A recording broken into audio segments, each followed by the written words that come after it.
morning, sir. Good morning, classmates. Today, I will discuss to you the professional learning communities. By the way, my name is Maria J. Pagayan.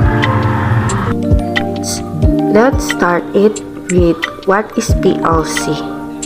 What is professional learning community?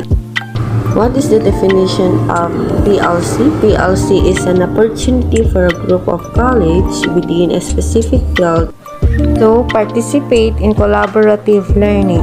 Typically, PLC are used in school as a way to organize teachers, students, and or community personnel into a specific working group when they can help enhance curriculum, share visions, contribute, and encourage each other with the ultimate purpose of improving education.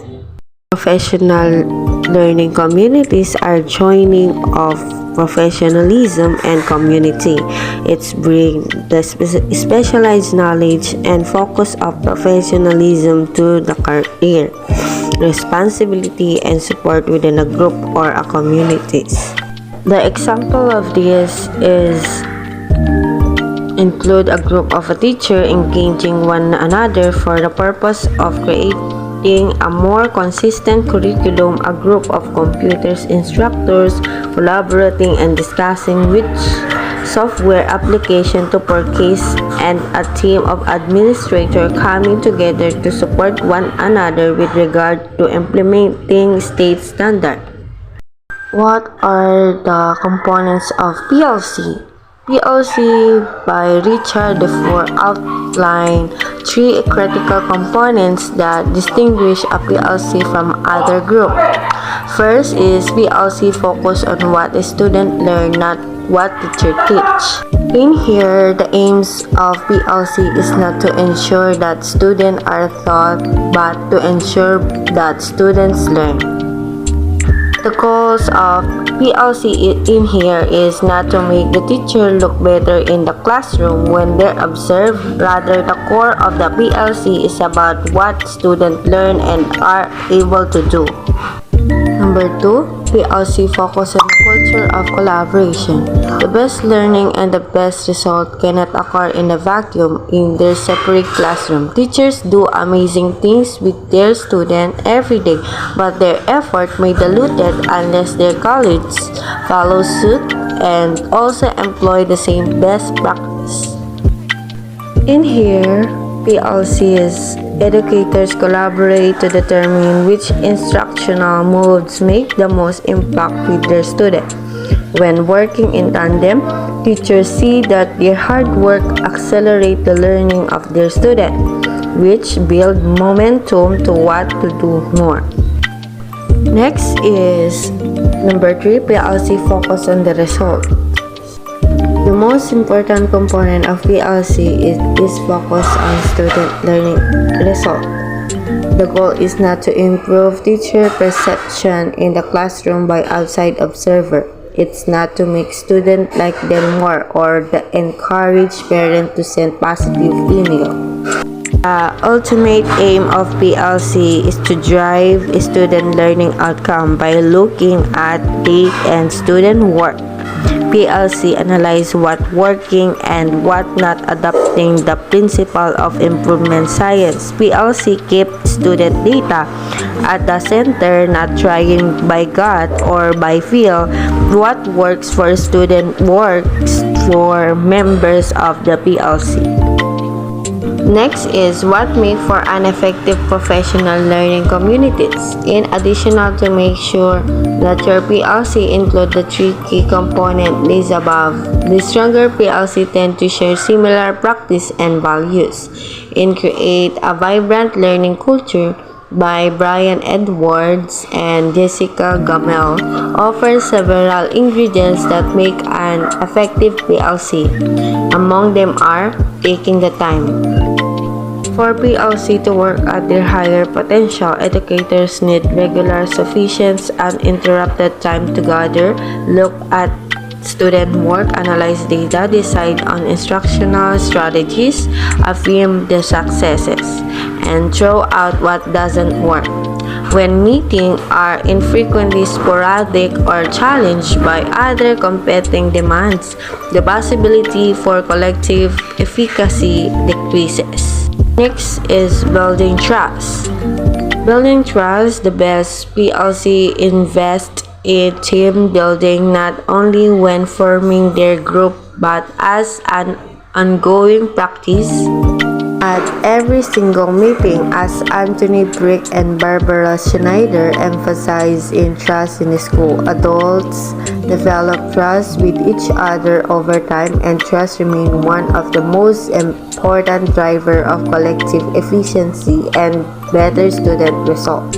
Next is focusing on multiple forms of students' data. Effective PLC understand that their decisions should emerge from student learning data. That the best PLC consider multiple forms of data, formative and summative, emerging from a range of vantage points. In order to best serve their students, Shane Saffir's work on the merits of street data, in addition to satellites and map data, reminds educators to follow the voice and experiences of the most marginalized and most vulnerable students. Last is the stepping back to reflect.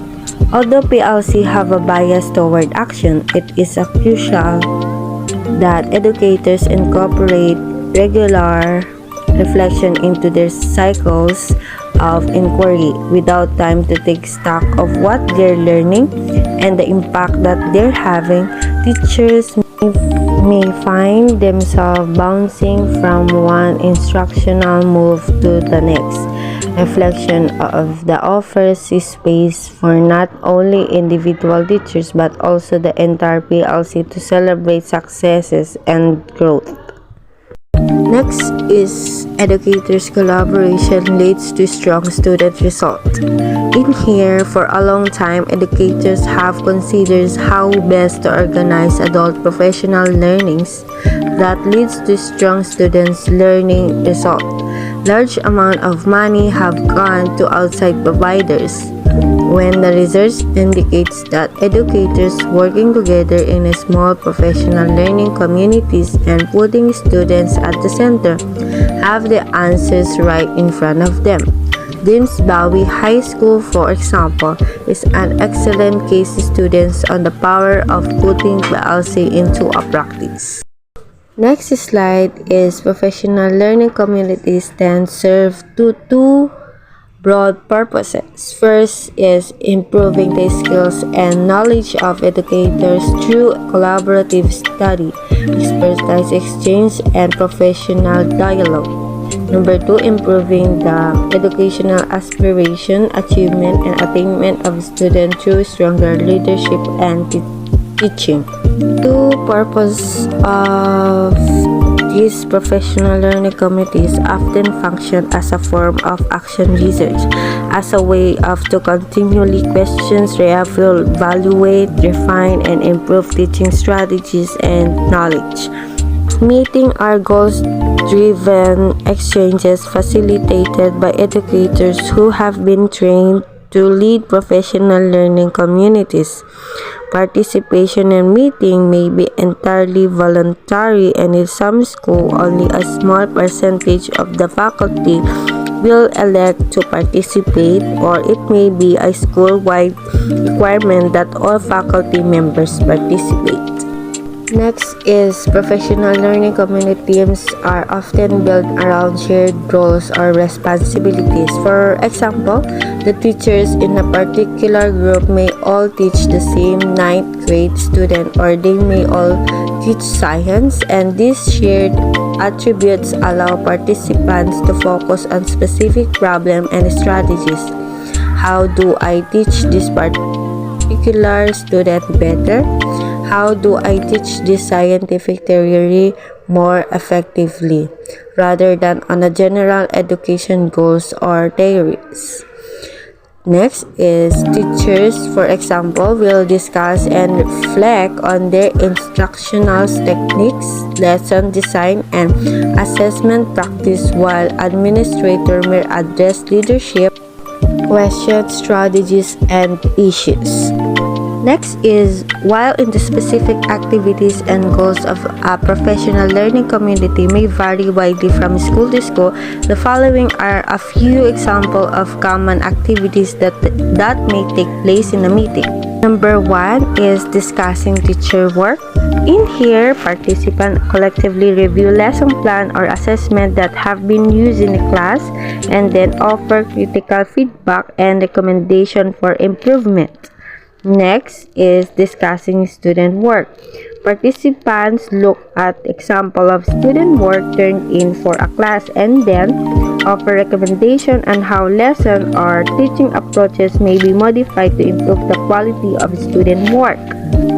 Is discussing student data. Participants analyze student performance data from a class to identify threats such as which students are consistently failing or underperforming, and collaboratively develop proactive teaching and support strategies to help students who may be struggling academically. Next is discussing professional literature. In here, participants select a text to read such as research study or an article about a specialized instructional techniques and then engage in a structured conversation about the text and how it can help inform or improve their teachings. Next is, there are also two important common activities that may take place in a meeting. First is reform. Professional learning communities are nearly always an intentional school improvement strategies designed to reduce professional isolation, foster greater faculty collaboration, and spread the expertise and insight of individual teachers throughout the school. Because teachers may work largely independently, they will create courses and lessons on their own and teach behind the closed doors without much feedback from college. Teaching style, educational philosophies, and learning expectations can vary widely from class to class, as can the effectiveness of lessons and instructions. Next is, while professional learning communities may take a wide variety of forms from school to school, they tend to share a variety of common features. For example, teachers likely meet regularly every other week or every month and work together to improve and diversify their instructional techniques. For example, they may agree to identify and monitor student learning needs in their classes, conduct observations of their colleagues while they teach, and give them constructive feedbacks, collaboratively develop and refine lessons and instructional techniques, and improve the support strategies they use to help students. Next is number 2, time for meeting is often scheduled during the school day, and participation in professional learning communities may be unexpected teachers' responsibility, not an optional activities that competes with out-of-school personal time. Number 3, group generally work toward common goals and expectations that are agreed upon in advance. Group may even create missions and vision statement or a set of shared beliefs and values. Next is number 4, meeting procedures are commonly guided by norms or a set of conduct expectations that group members collaboratively develop and agreed on. Norms might address meeting like just stick, for example, start meeting on time, stick to the agenda, and end on time. Or interactions, listens attentively to colleagues, and make sure feedback is respectful and constructive. Number 5, meetings are often coordinated and run by teachers who have been trained in a group facilitation strategies and often by an outside organizations or training professionals. Number 6, meetings typically followed predetermined agendas with a development by facilitators in response to group requests or identify teachers or students' needs. Number 7, Facilitators typically use protocols, a set of parameters and guidelines developed by educators to structure group conversations and help keep the discussion focused and productive. Next, number 8 is facilitators will make sure that conversations remain respectful, constructive, objectives, and goals-oriented, and they may step in and guide the conversations in a more productive direction if it becomes decisive or negative. Number 9, facilitators will also ensure that conversations remain objective and factual, rather than subjective and speculative. For example, group members may be asked to cite student performance data, specific examples, research finding, or other concrete evidence to support their points, and facilitator may point out assumption or generalization. Next is the two important common activities that may take place in the meeting. The first one is the reform, and the second is the debate. I already discussed the reform. Now I will discuss the debate. The debate is the professional learning community's concept. It's not typically an object of a criticism or debate. A skeptic may question whether this group can actually have a positive impact on a student learning, or whether the extent of that impact justifies the time or expenses required to make them successful. Since it's often extremely difficult from a researcher's perspective to attribute gain in student performance to any one influence in the school, because so many potential factors can influence performance, including familial or socio-economic dynamics outside of the school control. The benefit of professional learning communities may be difficult to measure, objective, and reliable. Next is the administrator, and teachers may encounter any numbers of potential challenges when implementing professional learning communities. For example, a lack of support from a superintendent, principal, or other school leaders could lead to an inadequate investment of time, attention, and resources. Number 2, inadequate training for a group facilitators could produce ineffective facilitators, disorganized meeting, and an erosion of confidence in the process. Number 3, a lack of clear explicit goals for group work can lead an unfocused conversation, misspent time, and general confusions about the purpose of the group.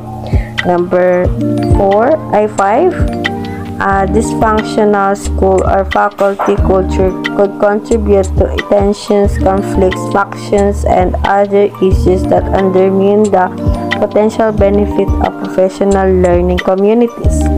Next, number 6, a lack of observable, measurable faculty progress or student achievement gains can erode support, motivations, and enthusiasm for the process.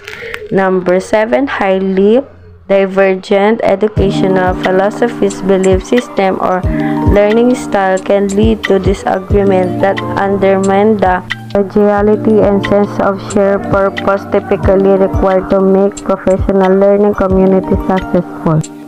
Next is the 4 benefit of PLC. Number 1, PLC allow educators opportunities to directly improve teaching and learning.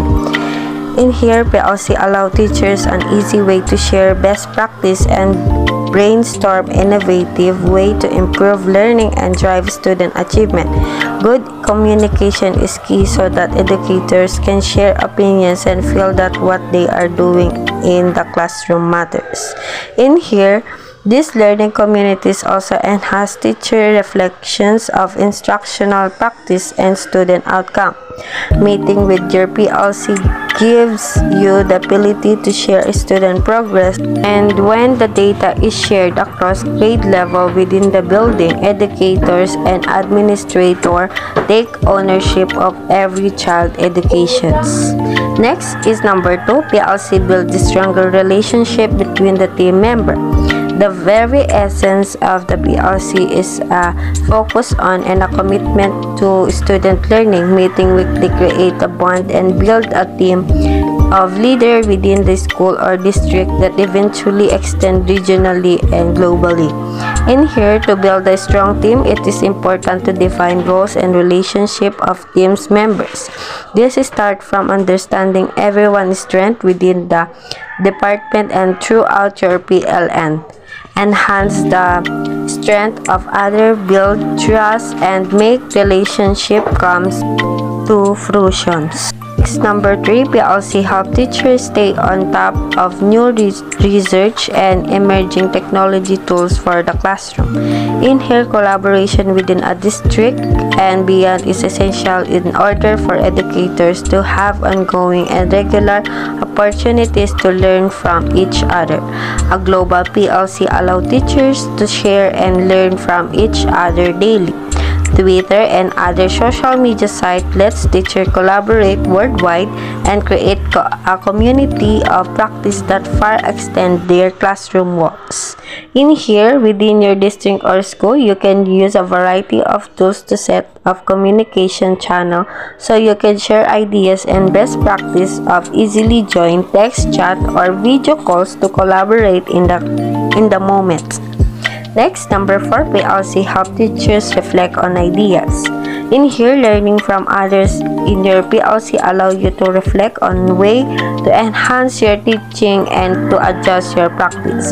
The more minds that come together from different backgrounds, the more likely you are to add value and purpose to the field of education.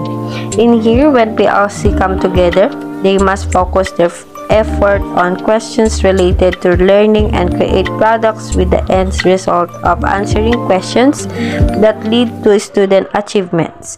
Student success must be the focus of PLC collaborations. This is the main benefit of PLC. Benefit of PLC are to provide the like-minded individual the opportunity to explore and reflect on current trend and condition related to their shared interests. Through the process of inquiry, learning from a shared network to resolve issues. The advantage of reforming community practice is the increase of knowledge shared in the collaborations process. The virtual environment engages learning to role play and interact as a unit. The crucial of common interests build relationship within the PLC. Thus, learning is expanded as a result of discussions and inquiry among peers and professionals. Next is the advocate of professional learning communities argue that the practice can foster and promote a wide variety of possible professional interactions and practice among teachers in a school. For example, number 1, teachers may assume more leadership responsibility or feel a greater sense of ownership over a school improvement process. Number 2, teachers may feel more professionally confident and better equipped to address the learning needs of other students, and they may become more willing to engage in the kind of self-reflections and lead to professional growth and improvement. Number 3, the faculty culture may improve and professional relationship can become stronger and more trusting because the faculty is interesting and communicating more productively. Number 4, teachers may participate in professional collaborations more frequently, such as co-development and co-teaching interdisciplinary courses. Number 5, more instructional innovations may take hold in classrooms and academic programs, and teachers may begin incorporating effective instructions techniques being used by colleges. Number 6, teachers may begin using more evidence-based approaches to designing lessons and delivering instructions.